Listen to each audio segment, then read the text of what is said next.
Kapag natutunan mong magpasalamat kahit sa maliit na bagay, mararanasan mo yung malaking joy sa puso mo. Hi everyone, this is Teacher Arnel and today, I want to encourage you. Always be grateful to God. Alam mo, sa dami ng challenges at problema sa buhay, madaling maging negative, right? Madaling magreklamo.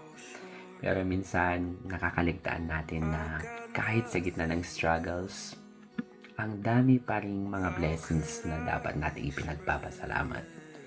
Sabi nga sa 1 Thessalonians 5:18, give thanks in all circumstances, for this is God's will for you in Christ Jesus.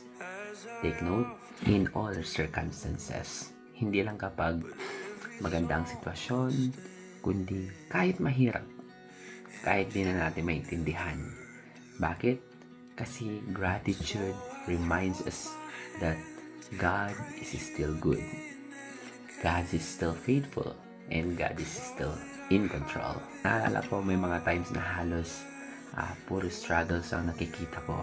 Pero nang sinubukan kong isulat yung mga bagay na dapat ipinagpapasalamat ko, like life, health, family, friends, at yung grace ni Lord, napuno ulit yung puso ko ng peace. So my dear friend, kung kulang ka sa joy ngayon, try being grateful.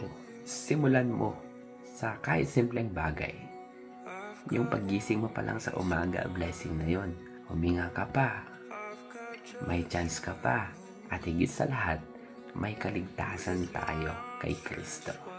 Yan ang pinakamatinding dahilan para tayo magpasalamat araw-araw. Always remember, a grateful heart sees blessings even in the hardest season. Kaya kung na-bless ka sa message nito, please do share, like, and follow our page for more short faith talks. God bless you.